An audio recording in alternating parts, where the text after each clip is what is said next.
As-tu déjà entendu parler d'Agabus? Peut-être que son nom ne te dit pas grand-chose comparé à Paul ou Pierre. Pourtant, cet homme simple, rempli de l'Esprit Saint, a joué un rôle décisif dans l'histoire de l'Église primitive. Et le plus étonnant, il n'apparaît que brièvement dans les Écritures, mais chaque fois qu'il parle, c'est pour secouer les fondations.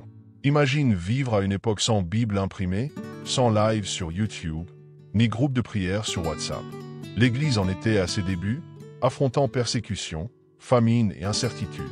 Dans ce contexte chaotique, des voix prophétiques comme celle d'Agabus surgissent, apportant direction, consolation et avertissement puissants. Oui, c'est lui qui a prédit une famine dévastatrice, et plus tard, l'arrestation de Paul avec des détails dignes d'un scénario de film. Mais pourquoi donc n'entendons presque jamais parler de lui? Comment quelqu'un d'aussi pertinent a-t-il pu disparaître de la mémoire collective des chrétiens? En réalité, les voix de la foi ne brillent pas toujours sous les projecteurs. Beaucoup des plus grands instruments de Dieu agissent dans l'ombre, poussés non par la célébrité, mais par l'obéissance. Dans cette vidéo, nous allons plonger dans cette histoire oubliée, redécouvrir le ministère prophétique d'Agabus et comprendre ce qu'il peut nous apprendre sur le courage, la foi et la sensibilité à la révélation divine. Prépare-toi à reconsidérer la valeur des voix discrètes qui ont façonné le christianisme et peut-être à trouver l'inspiration pour ta propre mission. À l'époque de la naissance de l'Église primitive, lorsque tout était nouveauté et incertitude, la prophétie est devenue l'un des principaux piliers spirituels. Sans Nouveau Testament compilé, les chrétiens dépendaient fortement des révélations divines pour savoir comment agir et suivre les pas de Jésus. C'est dans ce contexte qu'Agabus se distingue. As-tu déjà entendu parler d'Agabus? Eh bien, peut-être que son nom ne soit pas aussi connu que celui de Paul ou de Pierre, mais cet homme simple et rempli du Saint-Esprit a joué un rôle décisif dans l'histoire de l'Église primitive. Et le plus curieux, il n'est apparu que rarement, mais chaque fois qu'il ouvrait la bouche, c'était pour ébranler les fondations. Imagine vivre à une époque sans Bible imprimée, sans live YouTube et sans groupe de prière sur WhatsApp. L'Église faisait ses premiers pas, affrontait des persécutions, la faim et une multitude d'incertitudes.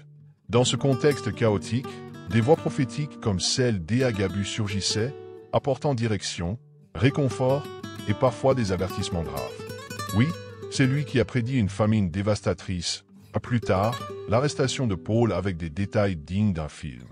Mais pourquoi donc n'en parle-t-on plus aujourd'hui? Comment quelqu'un d'aussi influent a-t-il pu presque disparaître de la mémoire collective des chrétiens? La vérité, c'est que les chemins de la foi ne brillent pas toujours sous les projecteurs. Beaucoup des plus puissants instruments de Dieu agissent dans les coulisses, guidés non par la gloire, mais par l'obéissance.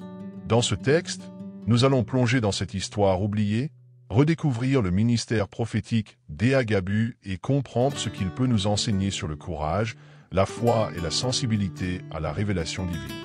Prépare-toi à reconsidérer la valeur des voix discrètes qui ont façonné le christianisme et qui sait, à trouver une source d'inspiration pour ta propre mission. Au cœur de la naissance de l'Église primitive, quand tout n'était que nouveauté et incertitude, la prophétie s'est imposée comme l'un des principaux fondements spirituels. Sans Nouveau Testament compilé, les chrétiens dépendaient pleinement de la révélation divine pour savoir comment agir et suivre les traces de Jésus. C'est dans ce contexte que le nom d'Agabus prend toute son importance. Il n'était pas apôtre, n'écrivait pas de lettres, mais sa sensibilité au Saint-Esprit faisait de lui une voix respectée et redoutée. Les prophètes comme lui étaient des phares dans des nuits sans étoiles, guidant la communauté dans les ténèbres. Le ministère prophétique, loin d'être un spectacle, était profondément pratique. Il reliait le ciel à la terre par une parole juste, au bon moment. Et c'est exactement ce que Agabus faisait. As-tu déjà imaginé être dans une réunion de prière et quelqu'un se lève pour dire « Le Saint-Esprit m'a révélé que des temps difficiles arrivent » C'est ainsi que beaucoup ont reçu les paroles d'Agabus. Ces avertissements n'étaient accompagnés ni de musique dramatique ni d'effets pyrotechniques, mais de vérité. Et c'est cela qui rend son histoire si puissante. L'Église primitive, malgré tous ses défis, a appris à reconnaître et à valoriser ses voix. Non parce qu'elle connaissait l'avenir par curiosité, mais parce que leur message poussait la communauté à agir concrètement. Ce qu'ils disaient se réalisait, et cela inspirait foi et respect. Agabus n'apparaît que 2 fois dans le livre des Actes des Apôtres, mais ce sont 2 apparitions de grande envergure. La première, pour annoncer une famine dans l'Empire romain la seconde, pour prédire l'arrestation de Paul. Et ce qui est intéressant, c'est que ces paroles ne sont pas tombées dans le vide. Elles ont suscité une mobilisation, une solidarité chrétienne et des décisions qui ont changé le cours de la mission. En d'autres termes, la prophétie n'était pas une prédiction froide, mais un appel à la responsabilité. Quand il parlait, l'Église se mettait en mouvement.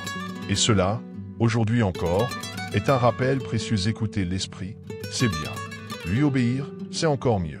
Peut-être que le mot prophète sonne aujourd'hui comme quelque chose de lointain ou de trop mystique. Mais si l'on y réfléchit bien, les véritables prophètes sont ceux qui nous sortent de notre zone de confort et nous poussent à vivre l'Évangile avec plus d'intensité. Et c'est exactement ce que faisait Agabus. Il ne livrait pas de message pour flatter l'ego de quiconque.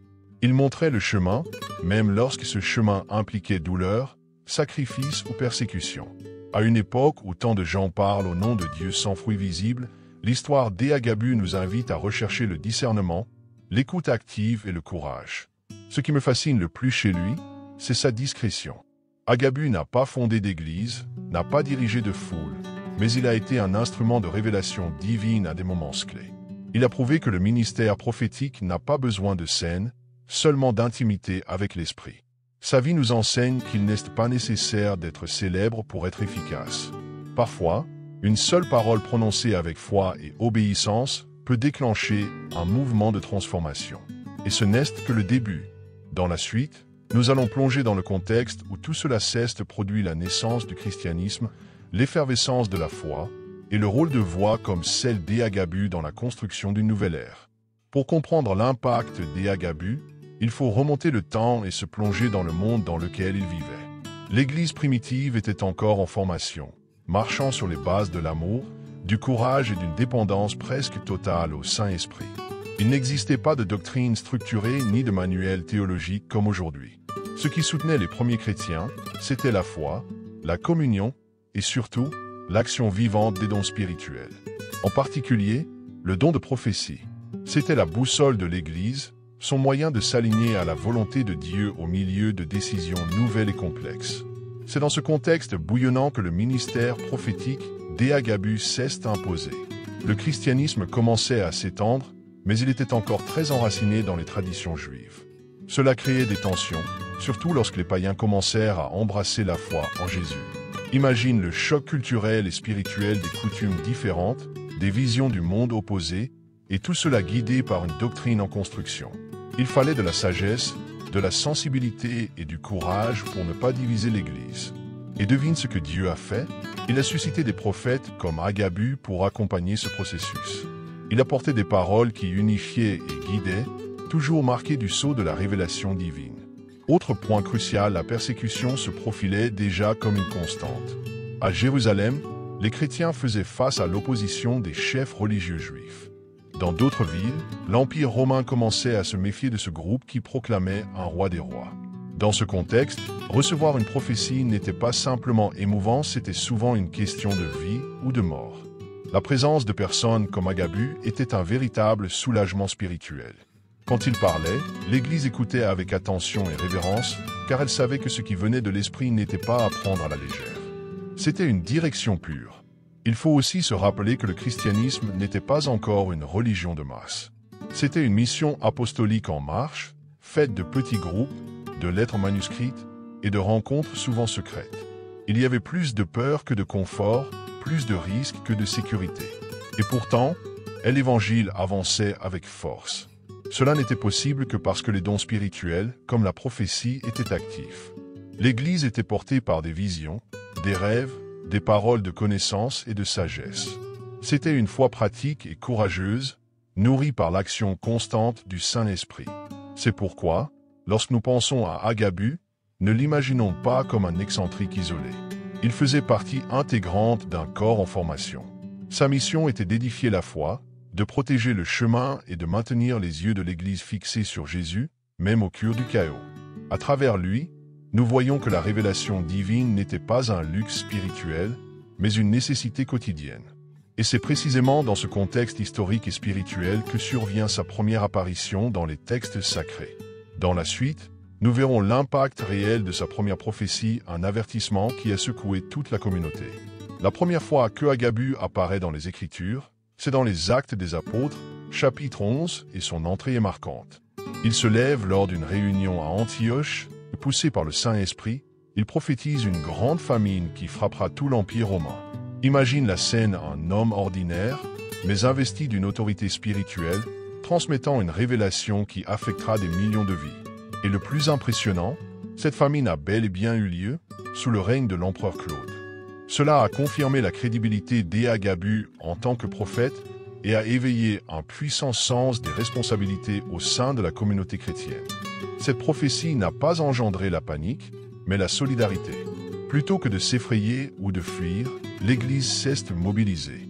Les disciples d'Antioche, où l'Évangile touchait déjà les païens, ont décidé de rassembler des ressources et d'envoyer de l'aide aux frères de Judée. Voilà le vrai pouvoir de la prophétie, non seulement elle prédit, mais elle provoque une transformation. Cette réponse solidaire démontre que les premiers chrétiens ne dissociaient jamais foi et action. La révélation divine orientait des gestes concrets, organisait des dons, renforçait les liens et prouvait que, même dans la difficulté, Dieu conduisait toutes choses. La foi s'exprimait par la générosité. Ce qui est remarquable, c'est que cette réponse unifia encore davantage les Juifs et les païens. À une époque de fortes divisions culturelles et religieuses, ce geste a démontré que la foi en Christ transcendait les barrières ethniques. L'aide financière envoyée par les chrétiens d'origine païenne aux frères juifs de Jérusalem fut un acte symbolique et puissant. Cela prouvait que cette nouvelle foi était, avant tout, communautaire. Grâce à sa prophétie, Agabus a été le catalyseur d'un moment historique de réconciliation et d'amour en action. Il n'a pas seulement vu l'avenir, il a contribué à le façonner. Il faut rappeler qu'à cette époque, la famine était synonyme de catastrophe. Sans l'appui de gouvernements modernes ou de programmes sociaux, une pénurie alimentaire pouvait signifier la mort de milliers de personnes. La parole d'Agabus est arrivée avant la crise, offrant à l'Église le temps de se préparer. Cela nous enseigne une vérité essentielle: Dieu ne se contente pas de révéler, il prévient. Si nous restons à l'écoute de la voix du Saint-Esprit, nous pourrons éviter bien des souffrances, ou à tout le moins, en atténuer l'impact. Et qui sait combien de fois Dieu continue de parler aujourd'hui, à travers des gens simples, prêts à écouter et à obéir? Cette prophétie concernant la famine dans l'Empire romain fut le premier grand acte d'Agabus rapporté dans les Écritures. Et elle démontre déjà à quel point il était aligné sur le ciel. Mais son ministère prophétique ne s'arrête pas là. Un second moment clé allait venir, une prophétie impliquant l'un des personnages les plus importants du Nouveau Testament, l'apôtre Paul. Dans la suite, nous verrons comment Agabus délivra une révélation qui bouleversa profondément l'Église et mit à l'épreuve la foi d'un homme prêt à tout endurer pour sa mission. Des années après avoir prophétisé la famine, Agabus revient sur scène et une fois de plus, son message est saisissant. Dans les Actes, chapitre 21, il rencontre Paul à Césarée et accomplit un geste inattendu. Il prend la ceinture de Paul, s'attache les mains et les pieds, et déclare ainsi se rallier l'homme à qui appartient cette ceinture, et livré entre les mains des païens. C'est une scène presque théâtrale, mais d'une puissance symbolique incroyable. Agabus ne parlait pas seulement par des mots, il incarnait la révélation divine, donnant un poids émotionnel à son message. Sa prophétie n'était ni vague ni ambiguë, elle était claire, directe et difficile à ignorer. Paul allait être arrêté, et plus encore, il serait livré aux autorités romaines. La réaction fut immédiate. Les disciples présents furent bouleversés. Ils pleurèrent, le supplièrent de ne pas monter à Jérusalem. La douleur était réelle pas seulement parce qu'il s'agissait de Paul, mais à cause de tout ce qu'il représentait: la force, la sagesse, le leadership. Mais malgré ces prophéties douloureuses, Paul ne faiblit pas. Il les regarda et déclara qu'il était prêt non seulement à être emprisonné, mais à mourir pour Christ, si tel était le prix. Son courage donne des frissons. Et Agabus, il remplit son rôle de prophète non pas pour changer le destin, mais pour préparer les cures à ce qui allait arriver. Une véritable leçon d'abandon et de mission. Ce moment révèle une vérité fascinante sur le ministère prophétique: il n'existe pas pour éviter la douleur, mais pour nous guider à travers elle. Beaucoup pensent que la prophétie sert à fuir la souffrance. Mais parfois, Dieu utilise la prophétie pour fortifier, aligner et consoler avant l'épreuve. C'est exactement ce qu'a fait Agabus. Il n'a pas essayé de dissuader Paul, il a révélé la réalité, permettant à chacun de se positionner dans la prière, la foi et la maturité. Et Paul, avec sa conviction inébranlable, a montré à quel point il était prêt à remplir sa mission apostolique, même au prix de la souffrance. Il est également intéressant d'observer le contraste alors que les autres étaient dans le désespoir. Paul voyait la prison comme faisant partie du plan de Dieu. Cela démontre combien le discernement spirituel est vital.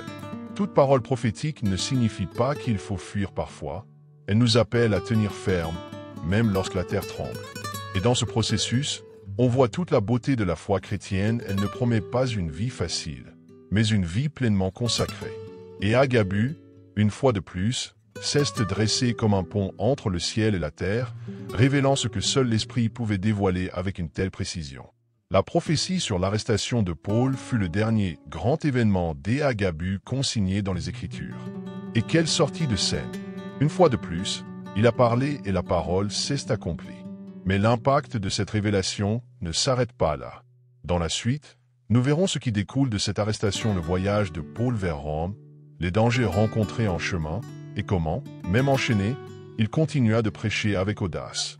Une histoire qui montre que même la prison ne peut faire taire un cœur rempli de l'Évangile. La prophétie d'Agabus s'est accomplie avec une exactitude frappante. Paul fut arrêté à Jérusalem, accusé à tort, et remis entre les mains des autorités romaines. Ce qui aurait pu sembler la fin de son parcours s'est transformé en un nouveau chapitre plein de sens. Même prisonnier, Paul voyait chaque circonstance comme une opportunité d'évangélisation. Il n'était pas du genre à se laisser paralyser par la peur. Au contraire, il transformait ses chaînes en chair, changeant les prisons en plateformes pour annoncer l'Évangile. C'est durant cette période qu'il écrivit certaines de ses lettres les plus puissantes que nous lisons aujourd'hui dans le Nouveau Testament. Pendant son voyage vers Rome, Paul a subi un naufrage, le froid, la faim et même une morsure de serpent. Mais rien de tout cela n'ébranla sa foi. Il savait qu'il accomplissait un dessein plus grand, celui que Dieu lui avait révélé dès sa conversion. Et une fois de plus, nous voyons que la prophétie d'Agabus n'était pas vaine.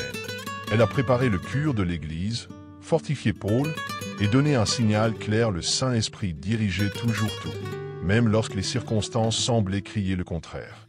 C'était comme si Dieu disait « Rien n'échappe à mon contrôle ».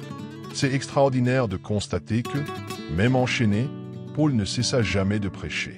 À Rome, où beaucoup redoutaient la persécution, il continua d'annoncer le salut en Christ avec audace.